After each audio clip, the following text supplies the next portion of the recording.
He thought he was untouchable. He thought he had mastered the art of cutting losses, eliminating threats, and never looking back. But guilt has a funny way of hunting even the most ruthless men. Marco Deluca had convinced himself for 2 years that justice was served, that the woman who betrayed him got exactly what she deserved. But in a roadside diner on the edge of nowhere, his entire empire of certainty collapsed. It wasn't the FBI or a rival family that destroyed him. It was a ghost in a baseball cap pouring coffee with hands that used to sign off on million-dollar deals and the devastating realization that he had murdered an innocent woman's life. This isn't just a story about redemption. It's a story about conspiracy, shattered trust, and a love that refused to die even when branded as treason. You think you know how this ends? Let's get into it. But before we go, if you love Mafia boss love stories, please like and share. Hit that subscription button, it will mean a lot to us, and encourage us to bring more beautiful stories your way. Thank you. The rain on the Oregon coast didn't bring clarity. It just made the guilt heavier. Inside the back of the black SUV idling across from the diner, the world was suffocating. The leather smelled of expensive cologne and the kind of decisions that kept men awake at night. Marco Deluca sat perfectly still, his tailored navy suit sharp enough to cut, his knuckles white against his knee. He hadn't moved in 17 minutes. Through the rain-streaked window, he watched her. Alicia Davis. The woman he had condemned. The woman whose name he'd turned into poison. The woman who was supposed to be broken, hiding, destroyed. She wasn't broken. She was pouring coffee. Her dark hair was longer now, tucked carelessly under a faded cap. The confidence that used to fill boardrooms and silence rooms full of dangerous men was gone, replaced by the careful invisibility of someone who'd learned to survive by becoming no one. She moved with the mechanical efficiency of exhaustion, refilling mugs for truckers who didn't see her, didn't know her, didn't realize they were being served by a ghost. Marco's driver cleared his throat. "Boss, we've been here almost. I know how long we've been here." His voice was ice. The driver went silent. 2 years ago, Marco had called a meeting and shown his entire organization the evidence. Encrypted messages to an FBI contact, security footage of Alicia accessing restricted files, financial transfers that lined up too perfectly. He'd stood in front of 30 made men and declared her a traitor. He didn't pull the trigger himself. He didn't have to. He just let the word spread. Let her name become a warning. Let her run. It was supposed to be justice. It was supposed to protect everything he'd built. Now, Vincent Russo was dead. His most trusted advisor, the only man who'd ever dared question the evidence against Alicia, had been found in a warehouse with a bullet in his skull and encrypted files on a drive in his coat pocket. Files that said one impossible thing. She was framed. Marco had spent 72 hours reconstructing the conspiracy. Julian Cross, his second-in-command, had manipulated every piece of evidence. Had turned Marco's own instincts against him. Had eliminated the only woman Marco ever let close enough to matter. And Marco had let it happen. He'd believed the lie. He'd destroyed her. Across the street, Alicia wiped down a counter and glanced at the clock. Her shift was ending. In 15 minutes, she'd walk out into the rain and disappear into whatever life she'd built from the ruins he'd left her. Marco opened the car door. "Boss, what are you?" "Stay here." The rain hit him immediately, soaking through the wool of his suit jacket. He didn't care. He crossed the empty street, his reflection ghosting across the diner's rain-slicked window. Inside, Alicia was untying her apron, her movements exhausted and automatic. Then she looked up.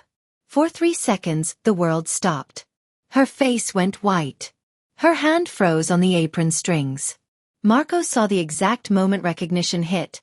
The same moment raw, primal fear followed. She took one step back. Then another. Marco pushed open the door. The bell chimed. The handful of late-night customers didn't even look up. But Alicia's hand had already disappeared behind the counter, and Marco knew, with the certainty of a man who'd trained her himself, that she had a weapon. "Don't." His voice was low, controlled. "I'm not here to hurt you." Her laugh was bitter, sharp enough to draw blood. "You already did that, Marco. 2 years ago. When you turned me into a ghost." "I know." He took one careful step forward. I know what I did.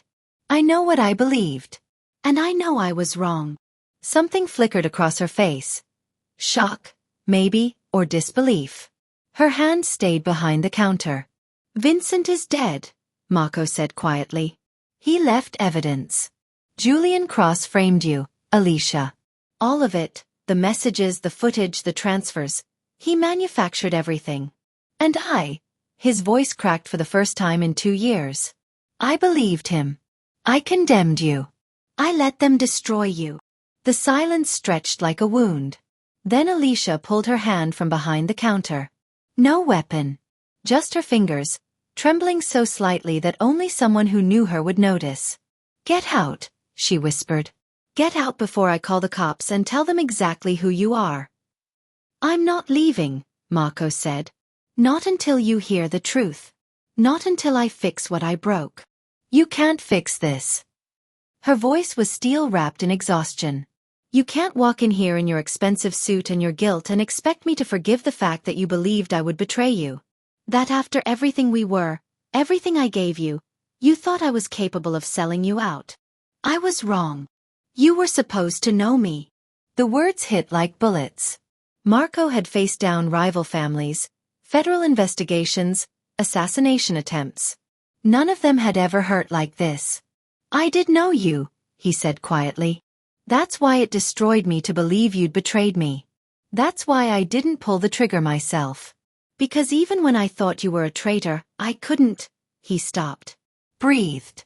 I loved you, Alicia. I still do. And I will spend whatever time I have left proving that I was wrong. Outside, the rain poured harder. Inside the diner, the fluorescent lights flickered. And between them, 2 years of destruction and one impossible question hung in the air. Could you forgive the man who destroyed you, if he finally became worthy of redemption? Hold your thought. We are getting there. The warehouse smelled like rust and death. Marco stood in the center of the kill floor, staring at the chalk outline where Vincent Russo had taken his last breath. The blood had been scrubbed away by his cleaning crew, but the stain remained, a dark shadow on concrete that had seen too much violence to ever come clean. Vincent had been more than his consigliere. He'd been the voice of reason when Marco's instincts screamed for war. The strategist who turned blind rage into calculated power. The only man in the organization who'd ever dared tell Marco Deluca he was wrong. And someone had put a bullet in his head for it. Boss. Luca, his head of security, approached with a sealed evidence bag. We found this in his coat pocket. Encrypted drive. Our tech guys can't crack it without the password. Marco took the bag, turning the small device over in his palm. Vincent had been old school. He hated digital trails, preferred face-to-face meetings and conversations that disappeared into smoke. If he'd gone to the trouble of encrypting something, it meant he'd found something worth dying for. Where's his office? We already swept it. Nothing. Sweep it again. Marco's voice dropped to the tone that made grown men flinch. Vincent didn't carry secrets in his pocket unless he was running out of time to hide them properly. There's something else. Find it. 3 hours later, they found it. Not in Vincent's office, but in his car, a 1967 Cadillac he'd restored himself and refused to let anyone else drive. Tucked behind the sun visor in a manila envelope marked with a single word in Vincent's neat handwriting. Discrepancies. Marco tore it open. Inside were printouts. Security logs from 2 years ago, the night Alicia had allegedly accessed the restricted servers. But these logs were different from the ones Julian had presented. Timestamps were off by 17 minutes. Camera angles didn't match. And in the margins, Vincent had written notes in his careful script. Camera 3 shows her in the East Wing at 11:43 p.m. Server logs show access from her credentials at 11:41 p.m. Physically impossible. Financial transfers originated from IP address traced to secure laptop. Laptop was in evidence lockup from previous case. How did she access it? Cross was on duty that night. He had master access. No one questioned this. Marco's hands started shaking. He spread the documents across Vincent's desk, his mind reconstructing the night he'd condemned Alicia. Julian had presented the evidence in a private meeting. Just the two of them, before Marco called the full assembly. He'd seemed devastated, reluctant even, as he showed Marco the messages, the footage, the transfers. He'd said all the right things about loyalty and betrayal and how it broke his heart to bring this forward. And Marco had believed him. Because Julian was his second. His right hand. The man he'd trusted to run operations when Marco couldn't be everywhere at once. The man who'd stood to gain everything if Alicia disappeared. Marco's phone buzzed. A text from his tech team. Cracked the drive. Password was innocence. Files dated up to 3 days before Russo's death. You need to see this. Marco drove to the tech facility himself, leaving his security detail behind. What he found on that drive made his blood run cold. Vincent had been building a case. Screenshots of server access logs showing Julian's credentials active during the exact windows when Alicia was allegedly stealing information. Recordings of phone calls between Julian and an unknown contact discussing the Davis problem weeks before the supposed betrayal.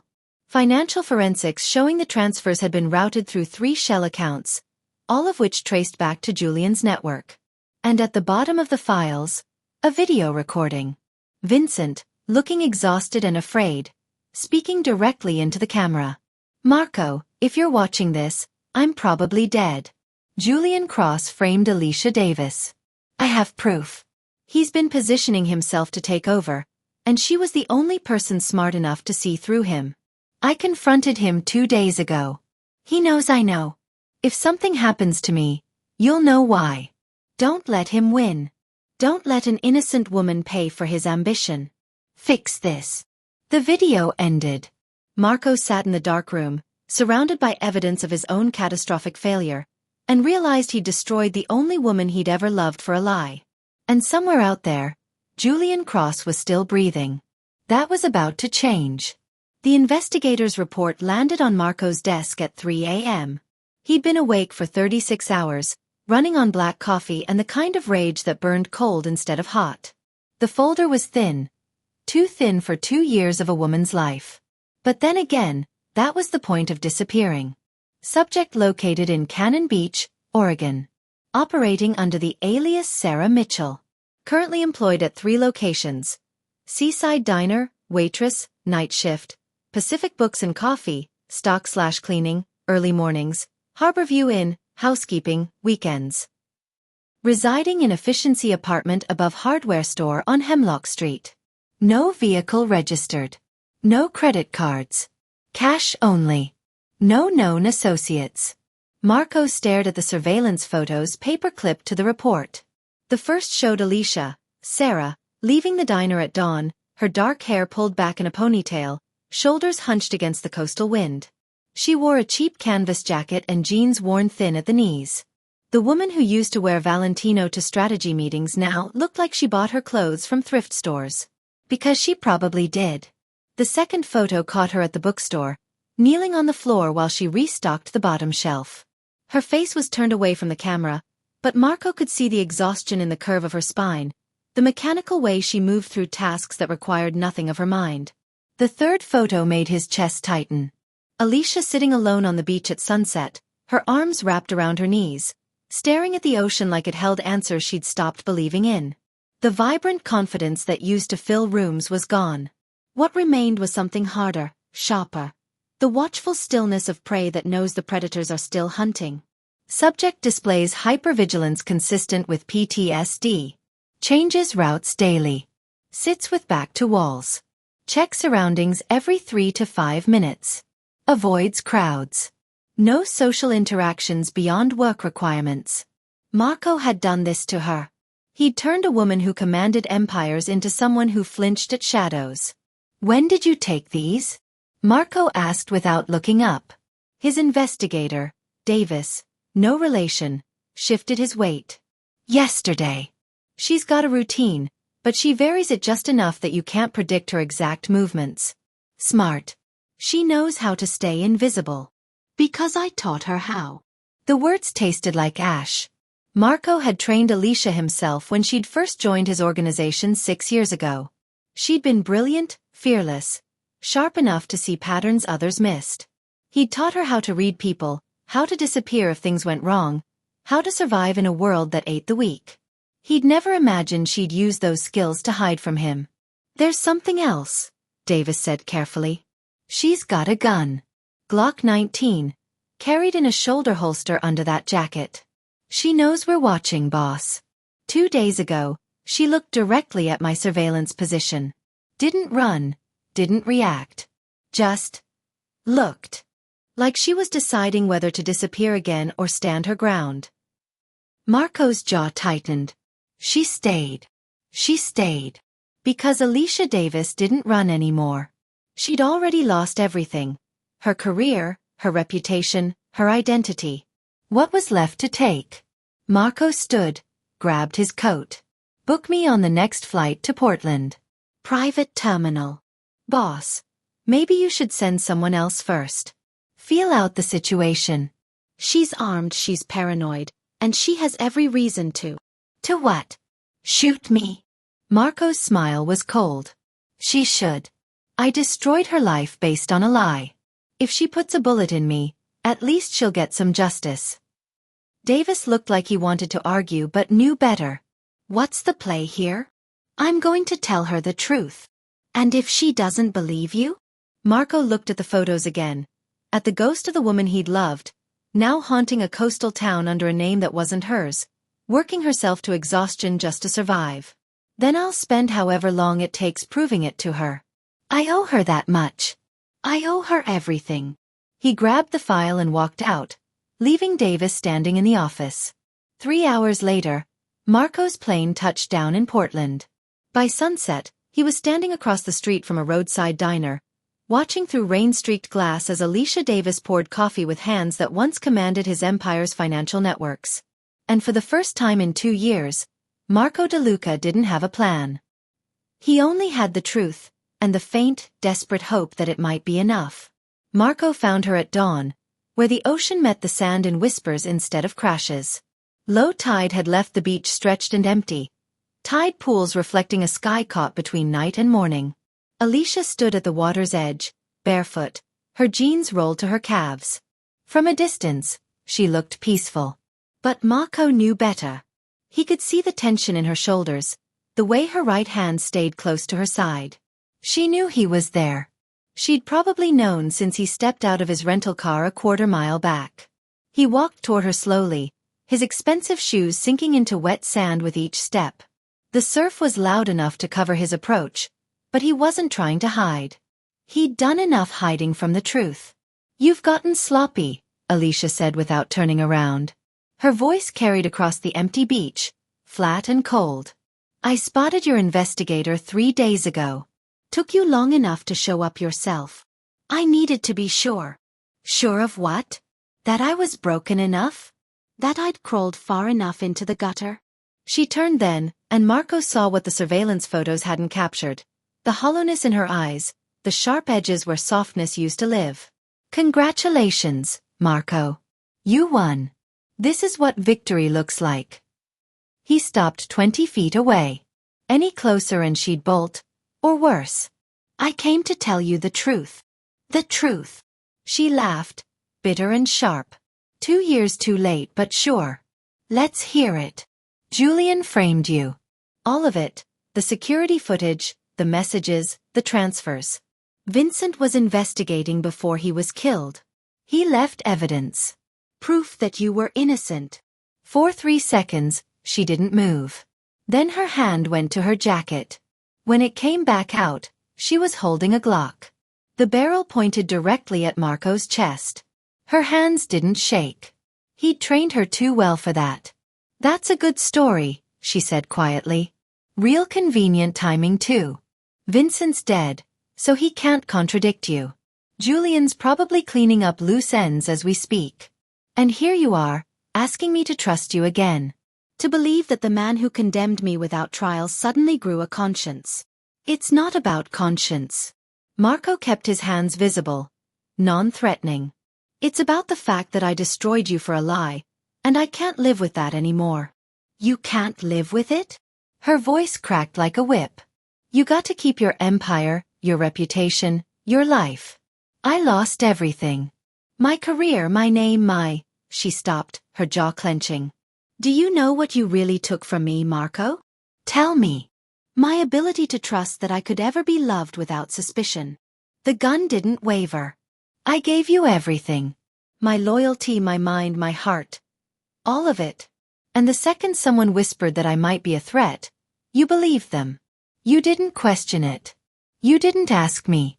You just decided I was guilty. The words hit harder than any bullet could.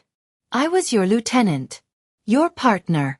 The woman you said you'd build an empire with. And when it came down to it, I was just another liability to eliminate. Tears cut tracks down her face, but her voice stayed steady. So tell me, Marco, why the hell should I believe anything you say now? Because I have proof. He pulled a USB drive from his pocket, slowly, keeping his movements clear. Vincent's files. The Real security logs. Recordings of Julian's phone calls. Everything you need to clear your name. Clear my name. She barked a laugh. My name is Sarah Mitchell now. Alicia Davis died 2 years ago in a New York penthouse when the man she loved chose paranoia over trust. You can't resurrect what you murdered. Then let me give you justice instead. Marco took one careful step forward. Let me help you destroy the man who did this. Let me prove that I was wrong. By doing what? Waging war on your own second-in-command? Admitting to your entire organization that you condemned an innocent woman. The gun lowered slightly. You'd lose everything. I already lost everything that mattered. His voice dropped to barely above a whisper. I lost you. The ocean filled the silence between them. Gulls cried overhead. The sun crept higher, painting the sky in shades of blood and gold. Alicia's hand trembled, just once, just slightly, before she lowered the gun. I should kill you, she said quietly. It would be justice. I know. But you're not worth the bullet. She shoved the Glock back in her holster. You want to prove you were wrong? Fine. Show me the evidence. And if you're lying, if this is some elaborate play to finish what you started, I promise you, Marco, I'll make sure you regret ever finding me. Marco held out the drive. Alicia stared at it for a long moment. Then she took it, her fingers brushing his for just a second, the first time they'd touched in 2 years. It felt like touching a ghost. They sat in Marco's rental car parked at the edge of the empty beach lot, the laptop balanced on the center console between them like a border neither dared cross. Alicia hadn't spoken since she'd taken the drive. She'd simply walked back to the car with him, her silence heavier than any accusation. Now she stared at the black screen, her jaw set, her hands folded tightly in her lap. Marco plugged in the drive. His fingers hesitated over the keyboard. Before you watch this, he said quietly, you need to know, Vincent believed you. From the beginning. He was the only one who questioned the evidence, and it got him killed. Then play it. Marco clicked the file. Vincent Russo's face filled the screen, drawn and exhausted. He sat in what looked like his home office, the camera angle suggesting he'd propped his phone against a stack of books. His eyes had the hollow look of a man who knew he was recording his own eulogy. Marco, if you're watching this, I'm probably dead. Alicia's breath caught. Marco kept his eyes on the screen. Julian Cross framed Alicia Davis. I have proof. Vincent's voice was steady, but his hands shook as he held up a folder. 3 weeks ago, I started noticing discrepancies in the original evidence. Timestamps that didn't align. Security footage with gaps that shouldn't exist. I pulled the raw server logs, not the doctored versions Julian presented, and found something impossible. He leaned closer to the camera.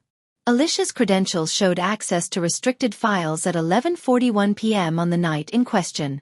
But the physical security logs, the ones that can't be altered remotely, show her badge scanning out of the East Wing at 11:43 p.m.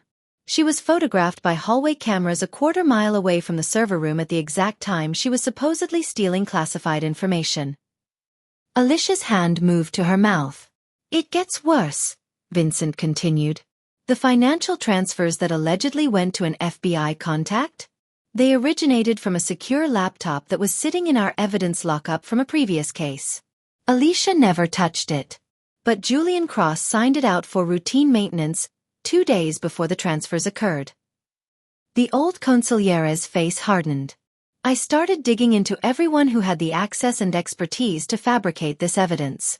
Every trail led back to Julian. He had master access to the security systems.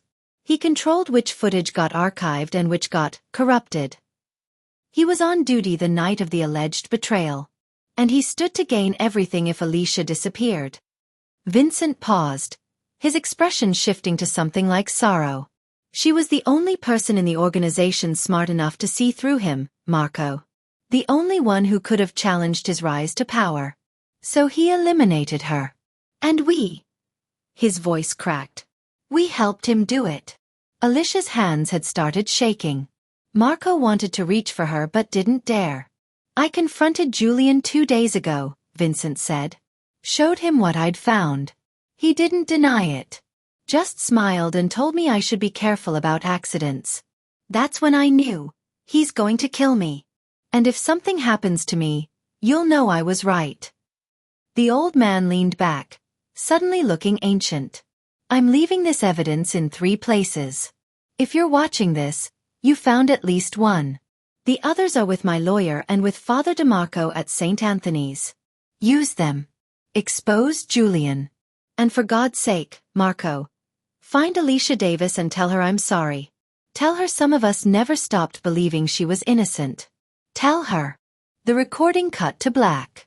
The silence in the car was suffocating. Alicia sat perfectly still, tears streaming down her face, her breathing shallow and controlled. Marco had seen her angry, seen her fierce, seen her broken. But he'd never seen her like this, shattered and vindicated all at once, grief and rage warring for dominance. He knew, she whispered. Vincent knew and he died for it. He died trying to clear your name. And you.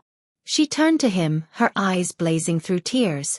You watched that recording and believed it? Just like that. After 2 years of letting the entire underworld think I was a traitor. I watched it and realized I'd been played. That I'd let Julian manipulate my worst instincts, my paranoia, my need for control, and weaponize them against the one person who never deserved it. That's not an answer.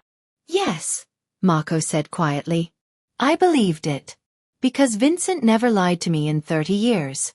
And because when I looked at the evidence with clear eyes instead of wounded pride, I saw what I should have seen from the beginning, that you were set up. Alicia wiped her face with shaking hands.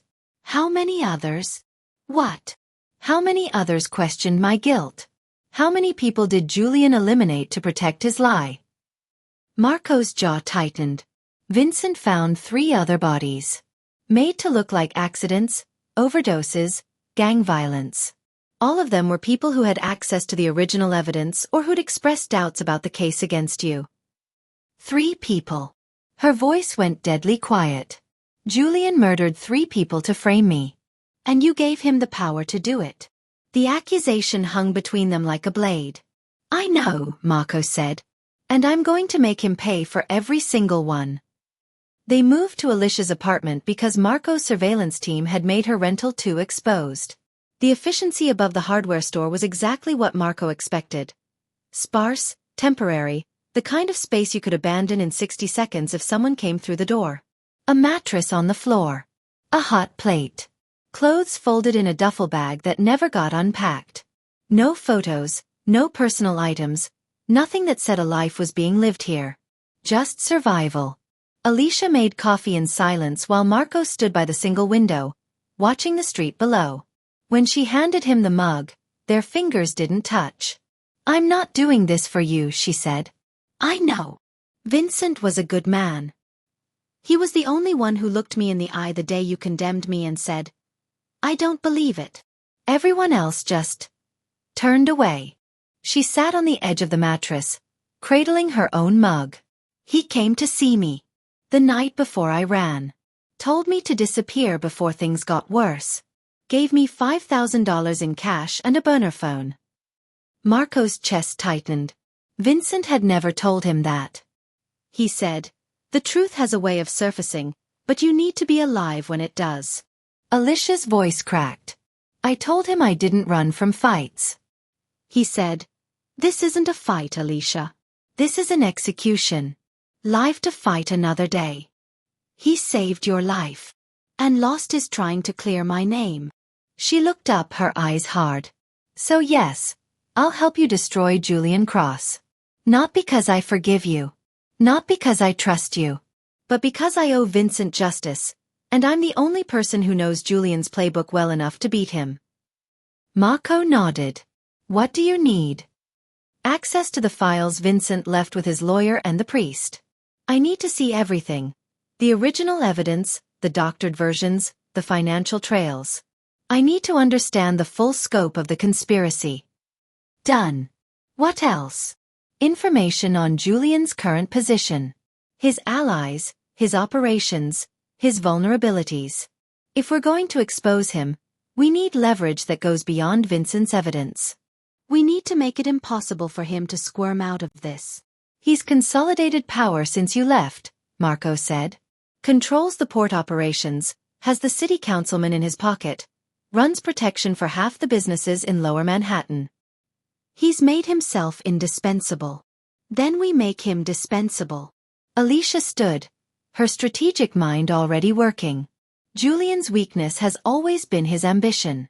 He can't help but overreach. We find where he's overextended, where he's cutting corners, where he's making enemies. Then we burn it all down. "You're talking about a war." "I'm talking about justice."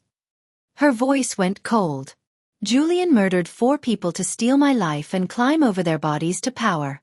Vincent, and 3 others who don't even have names yet. He needs to answer for that. All of it." Marco studied her. This ghost of the woman he'd loved, now tempered into something harder and more dangerous. She wasn't the same person he'd destroyed. She'd been forged in fire and loss, and what emerged was pure steel. "There's a problem," Marco said quietly. "If we expose Julian, we expose the organization's vulnerability. Other families will see it as weakness. They'll move on our territory. Let them." Alicia's smile was sharp enough to cut. "You're worried about your empire? I lost everything. You think I care if your criminal kingdom falls? Fair enough. But here's what I do care about. If we go to war with Julian, he'll know it's coming. He'll disappear evidence, eliminate witnesses, burn everything to protect himself. We need him to feel safe until the moment we strike. So we play along," Marco said. "I go back to New York. Act like nothing's changed. Give him enough rope to hang himself. While I stay dead." Alicia crossed her arms. Sarah Mitchell keeps pouring coffee and stocking shelves, and Alicia Davis remains a cautionary tale about betrayal. "It won't be for long. You don't know that." She stepped closer, her eyes blazing. "You're asking me to stay buried while you walk back into the lion's den. What happens if Julian realizes you know? What happens if he moves against you the way he moved against Vincent? Then you finish what we started." The words hung between them. "I'm not asking you to trust me, Alicia. I'm asking you to let me do this one thing right. Let me be the one who risks everything this time. You've already paid enough." She searched his face, looking for the lie, the angle, the hidden betrayal. Whatever she found, it wasn't enough to give him her faith. But maybe, just maybe, it was enough to give him a chance. "One mistake," she said quietly. "One hint that you're playing me again, and I disappear. For good this time. Somewhere not even your best investigator will find me. Understood?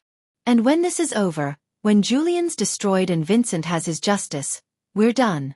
You go back to your empire, and I build whatever life I can from what's left.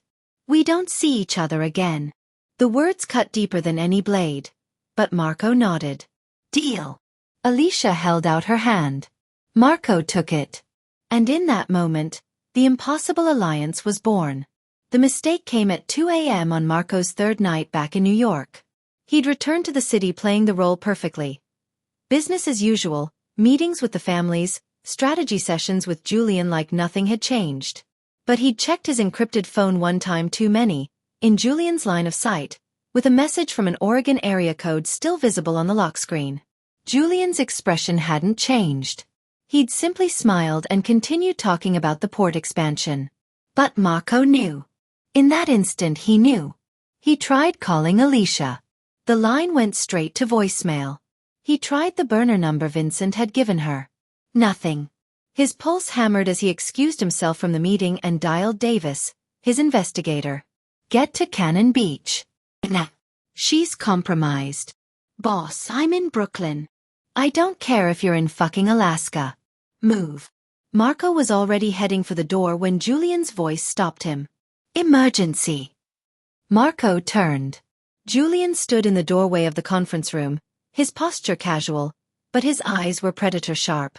Family matter, Marco said evenly. Funny. I didn't know you had family on the West Coast. Julian's smile didn't reach his eyes. Oregon's beautiful this time of year, though. Very remote. The threat was clear. Marco's hand moved toward his weapon, but Julian raised his palms in mock surrender. Relax, boss. I'm just making conversation. He stepped aside, letting Marco pass. Safe travels. Marco didn't run. Running would confirm everything. He walked to his car with measured calm, got in, and the moment he was out of sight, he punched the accelerator and grabbed his phone. The next flight to Portland wasn't for 6 hours. He chartered a jet.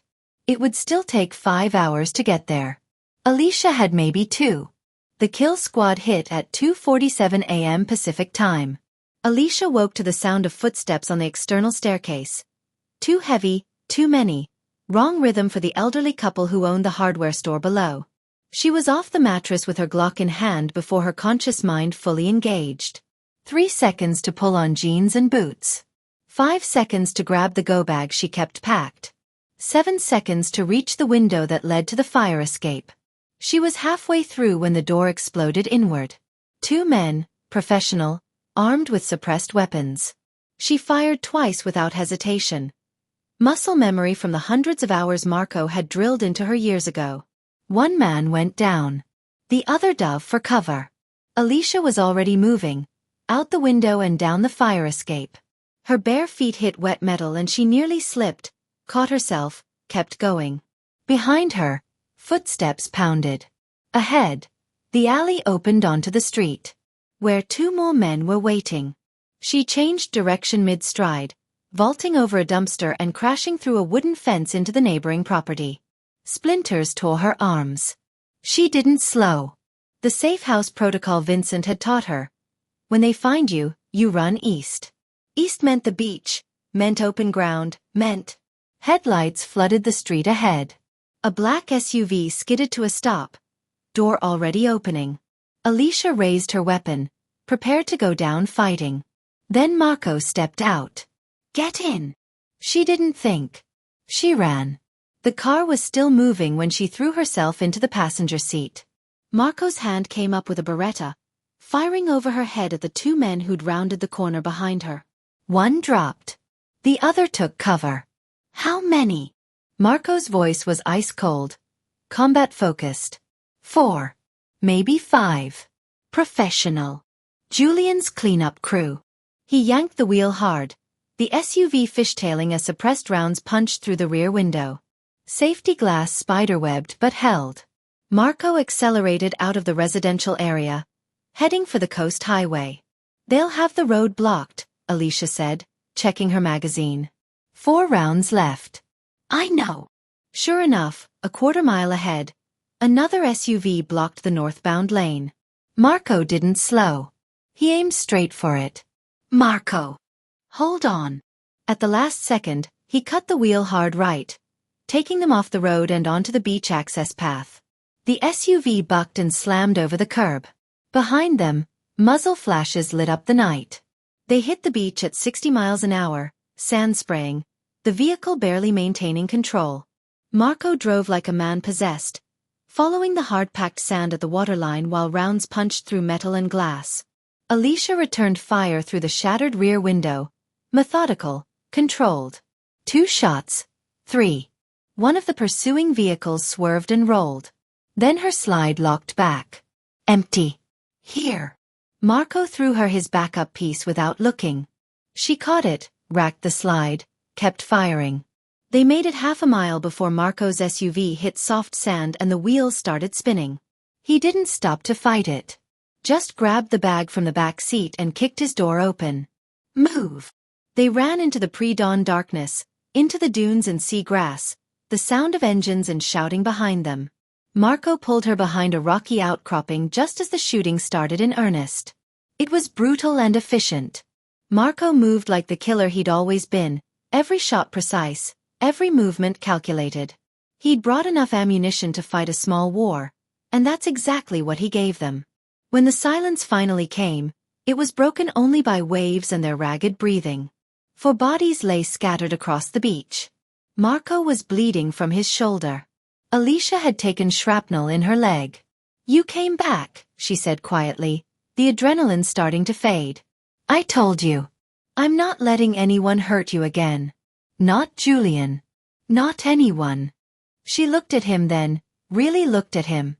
At the blood on his expensive suit, the fierce protectiveness in his eyes, the way he'd risked everything to save her. "This isn't just about guilt," she whispered. "No," Marco said. "It never was." The FBI field office in Portland smelled like burnt coffee and bureaucracy. Marco sat in an interrogation room wearing handcuffs he'd voluntarily accepted, his tailored suit still stained with blood from the beach firefight 12 hours ago. Alicia waited in a safe house 3 miles away, guarded by agents who didn't know her real name. She'd argued against this meeting, told him he was insane to walk into federal custody. But Marco had run out of options that didn't require burning down half of New York. The door opened. Special Agent Rebecca Torres entered, closing it behind her with the controlled precision of someone who'd spent 20 years hunting men like him. She was 45, sharp-eyed, with the kind of exhaustion that came from fighting a war you knew you'd never win. She sat across from him and placed a digital recorder on the table. "Mr. Deluca, you requested this meeting. Before we begin, I need to make something clear. Anything you say can and will be used against you in a court of law. You have the right to an attorney." "I'm aware of my rights, Agent Torres." "I'm waiving them." Her eyebrow arched. "That's not smart." "Smart went out the window when I let an innocent woman take the fall for crimes she didn't commit." Marco leaned forward, his cuffed hands folded on the table. "I'm here to make you an offer. One you'll want to take. I don't make deals with crime bosses." "You will for this one." His voice dropped. "I'm offering you 3 unsolved cases. Full confessions, evidence, witness testimony. Everything you need for airtight prosecutions." Torres went very still. "What cases?" "The Riverside warehouse fire in 2019. 6 people died. You've been trying to prove it was arson and murder for 5 years." Marco's voice was flat, emotionless. "It was. I ordered it. I can give you the accelerant source, the contractor who set it, and the bank accounts where the payment was made." Torres said nothing, but he saw her pulse jump at her throat. "The disappearance of Judge Franklin Morrison in 2021. You think he's dead? He is. I can tell you where the body is buried and why he had to go." Marco paused. "And the execution of Anthony Greco outside the Meridian Club in 2023. You have the shooter on surveillance, but you can't identify him." "I can. Because I was standing next to him when he pulled the trigger." The silence was deafening. "That last one," Torres said carefully, "puts you at the scene of a murder. That's felony murder. That's 15 to life, minimum." "I know what it is. So why the hell would you confess to it?" Marco met her eyes. "Because I need something from you. And this is the only currency you'll accept." Torres leaned back, her expression unreadable. "What do you want?" "Complete exoneration for Alicia Davis. Every charge, every rumor, every whisper that she betrayed my organization, erased. I wanted in writing from the FBI that she was investigated and cleared of all allegations. I want witness protection if she needs it. And I want a federal shield that keeps my people from ever touching her again." Alicia Davis. Torres's eyes narrowed. "The woman your organization branded a traitor 2 years ago. The one who allegedly sold you out to us, Except we never had a source by that name. We always wondered about that. She never betrayed me. She was framed by my second-in-command to eliminate competition for power. She's been living in hiding for 2 years because I destroyed her reputation based on fabricated evidence. Marco's voice went hard. I'm offering you my freedom in exchange for hers. 3 confessions that close cases your office has been dying to solve. All I want is her name cleared and her life protected. That's not all you want, Torres said. You want something else. What is it? Time. Time for what? To handle Julian Cross myself. He murdered my consigliera and 3 other people to frame Alicia. He sent a kill squad to Oregon last night to eliminate her. If you arrest him, he'll lawyer up and walk. But if you give me 2 weeks before you move on my confession, I can make sure he faces justice the way men like him deserve. You're asking me to let you commit murder. I'm asking you to look the other way while I clean my own house. Then I'll turn myself in. Honor the deal. Serve whatever time the court gives me. Torres studied him for a long moment. You understand what you're offering? 15 to life. You'll die in prison. Better men than me have died for less noble reasons. And if I say no? Marco's smile was cold. Then Julian walks, Alicia stays hunted, and your 3 cold cases stay cold. But if you say yes, you close cases that have haunted your office for years, you protect an innocent woman, and you put away a crime boss who's been untouchable for a decade. He leaned forward. So ask yourself, Agent Torres, what's more important? Making me pay right now, or making sure justice actually gets served? The recorder hummed between them. Finally, Torres reached over and turned it off. 2 weeks, she said quietly. Then you surrender yourself at this office. Miss the deadline and the deal's off. Agreed. And Deluca? If you're lying about any of this, if those confessions don't check out, I will personally hunt you down. They'll check out. Marco stood, the chains rattling. All of it. Torres called for the guard to remove his cuffs. As Marco walked out, she called after him. She must be something special. He paused at the door. She was the only real thing in my life. And I destroyed her. This is the least I owe her. The meeting was called for midnight at the Venetian, a neutral ground restaurant that had hosted territory negotiations and peace treaties for 3 generations of New York families. Marco arrived early, positioning himself at the head of the table in the private room where 5 family heads would gather. The Russos, the Castellanos, the Morellis, the Benedettis, and Marco's own Deluca family, though after tonight, he wouldn't be leading them much longer. Julian arrived at 11:45, confidence radiating from every step. He still thought he was untouchable. Emergency summit? Julian took his seat at Marco's right hand, the position of the second-in-command. Must be serious if you're calling in all 5 families. It is. Marco's voice was ice. We have a traitor in our organization. Julian's expression didn't flicker. What kind of traitor? The kind who murders consigliera and frames innocent people to steal power. Now Julian's smile thinned. Careful, Marco. Accusations like that need proof. I have proof. The other family heads filed in. Don Russo, his silver hair slicked back, eyes sharp despite his 70 years. Isabella Castellano, who'd inherited her father's empire and tripled it.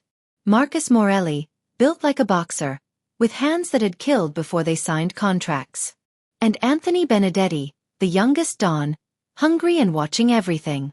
They took their seats, bodyguards positioned at the doors. Thank you for coming on short notice, Marco began. 2 weeks ago Vincent Russo, he nodded to Don Russo. Your nephew was murdered. It was made to look like a robbery. It wasn't. Don Russo's jaw tightened. We know this. The investigation is ongoing. The investigation is over. I found who killed him. Marco's eyes locked on Julian. And why? Julian laughed, but there was an edge to it. Marco, what is this? Some kind of power play. Play the recording, Marco said to Luca, who stood by the laptop connected to the room's speakers. A click. Then Julian's voice filled the room, captured 3 days ago by the wire Marco had been wearing. Vincent was a problem. He started asking questions about the Davis situation. I couldn't have him digging into evidence that was already sealed. Julian shot to his feet. That's doctored. This is. I did what I had to do. Alicia Davis would have challenged my position eventually. She was too smart, too connected to Marco. Eliminating her was strategic. And Vincent? He was collateral damage. The room went silent. The security footage was easy to manipulate. I had master access. The financial transfers were cleaner. Just needed the right laptop and Alicia's credentials. Marco believed it because he wanted to believe it. His paranoia did half my work. Don Russo stood slowly, his face carved from stone. That's my nephew's death you're confessing to. Julian's hand moved toward his weapon. 6 guns were already pointed at him before he could draw. Don't, Marcus Morelli growled. 3 others questioned it too. They had accidents. Overdoses. Wrong place, wrong time. You do what you need to do to protect your position. That's what Marco taught us, isn't it? Eliminate threats before they eliminate you. Marco stood, his voice cutting through the recording. Julian Cross systematically murdered 4 members of this organization to frame an innocent woman and position himself as my successor. He manipulated me, betrayed Vincent's trust, and turned our own family into his weapon. This is bullshit, Julian snarled. You're the one who's compromised. Running off to save your whore, making deals behind the family's back. Marco's fist connected with Julian's jaw before anyone could intervene. Julian went down hard, blood spraying from his mouth. You don't get to say her name, Marco said quietly. Isabella Castellano's voice was cold steel. The recording is clear. He confessed to murder and conspiracy. The old laws apply. Agreed, Don Russo said. My nephew's blood demands justice. Anthony Benedetti nodded. Marcus Morelli cracked his knuckles. Julian struggled to his knees, looking around the room wildly. You can't do this. I have connections, insurance, evidence that could. Could what? Marco crouched down to his level. Burn us all? You already tried. But here's what you didn't count on. You're not as smart as you think you are. And Vincent was better at hiding evidence than you were at destroying it. He stood, addressing the room. The old laws state that a traitor's execution must be witnessed by all families present. I'm calling for that law to be enforced. Seconded, Don Russo said immediately. Thirded, Isabella added. One by one they voted. 5 families. 5 votes. Unanimous. Julian was still shouting threats when Marco's soldiers dragged him from the room, his expensive shoes scraping against marble as he fought uselessly against men who'd once called him boss. Marco didn't watch him go. He was already addressing the families. I'm stepping down as head of the Deluca family. My second betrayed us, and I failed to see it. That failure cost 4 lives, including Vincent Russo's. I take responsibility. Who leads in your place? Marcus asked. Luca Santoro. He's loyal, smart, and he won't make my mistakes. The families exchanged glances but didn't object. Marco had earned enough respect over the years that his word on succession carried weight. One more thing, Marco said. Alicia Davis was innocent. Her name is to be cleared in all circles. Anyone who speaks against her answers to all 5 families. Understood. Understood, they echoed. Marco walked out of the Venetian at 1:47 a.m. Julian's screams had stopped 10 minutes ago. Justice, the old-fashioned way, had been served. The gates of the Federal Correctional Facility opened at 8 a.m. on a Tuesday morning in spring. Marco walked out carrying everything he owned in a paper bag. A few letters, a photo of him and Vincent from better days, and a book on carpentry Alicia had sent him 6 months in with no note attached. He'd read it 17 times, analyzing every underlined passage for hidden meaning, finding none. Just practical information about joinery and foundation work. Maybe that was the message itself. The sun felt different on his face. Brighter. Less filtered. He stood on the sidewalk for a moment, adjusting to the simple fact of open space and sky that went on forever. Then he saw her. Alicia leaned against a car parked across the street, wearing a blue dress that caught the morning light. Her dark hair was longer now, loose around her shoulders instead of pulled back in the severe style she'd worn when she was Sarah Mitchell. She looked not healed, exactly, but whole. Like someone who'd taken broken pieces and built something new from them. She didn't wave. Didn't smile. Just watched him with those dark eyes that had seen him at his worst and somehow were still here. Marco crossed the street slowly, half expecting her to disappear. A mirage conjured by 18 months of concrete walls and regret. But she stayed solid. "You came," he said. "I said I would. In the last letter. You said you'd think about it. I thought about it." She pushed off from the car. "Took me 18 months, but I came to a conclusion." Marco's chest tightened. "Which is?" "That I'm tired of running. Tired of being angry. Tired of letting what happened define every day I have left." She crossed her arms, but her voice was softer than he'd heard it in years. "You did what you said you would. You exposed Julian. Cleared my name. Gave up everything to make it right. That doesn't erase what you did, Marco. But it matters. I don't expect forgiveness." "Good. Because I'm not sure I can give you that. Not fully. Maybe not ever." She paused. "But I can give you a chance. Not to go back to who we were, that's dead and buried. But to build something new. Something honest. If you want it." Marco felt something crack open in his chest. Something that had been locked tight since the day he'd condemned her. "What would that look like?" "I don't know yet." Alicia stepped closer. "I've been working with Agent Torres. Consulting on organized crime cases. Using everything you and Vincent taught me to help take down people like Julian. It's not empire building, but it's purpose. And there's a position opening up. Analysis work. Strategic planning. They asked if I knew anyone with your particular skill set who might want to go legitimate." "The FBI wants to hire me?" "Torres wants to hire you," she said, and I quote, "If that bastard is half as smart as his confessions suggest, we could use him." I told her you were smarter than your confessions suggested. Also more infuriating, but that seems like her problem. Marco almost smiled. "You're offering me a job?"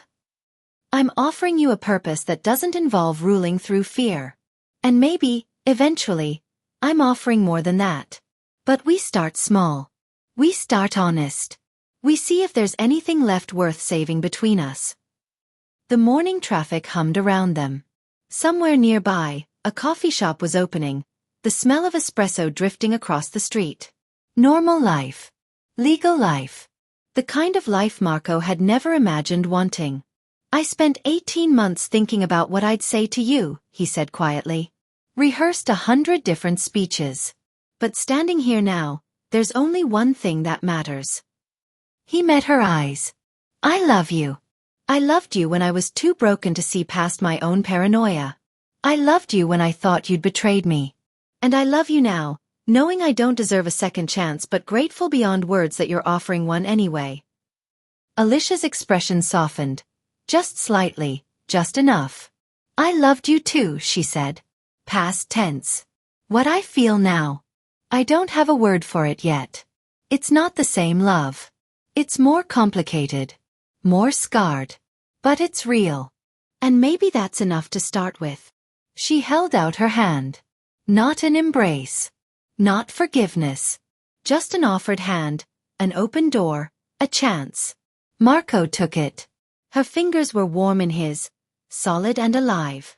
She didn't pull away. "There's a condition," Alicia said. "Name it." "When we drive away from here, we leave the empire behind.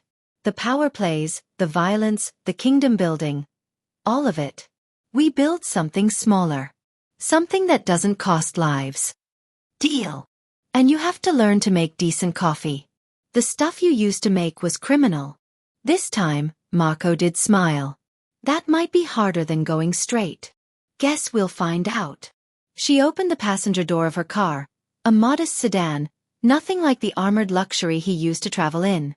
He got in. She walked around to the driver's side, slid behind the wheel, and started the engine. As they pulled away from the prison, Marco looked back once at the facility that had held him, then forward at the road ahead. Behind them, kingdoms built on fear and blood, empires that demanded everything and gave nothing back, the weight of choices that couldn't be unmade. Ahead, uncertainty, possibility, and a woman in a blue dress who'd survived his worst and was still willing to take his hand. It wasn't redemption. Redemption was too clean a word for what they had. But it was a beginning. And for the first time in 2 years, that felt like enough.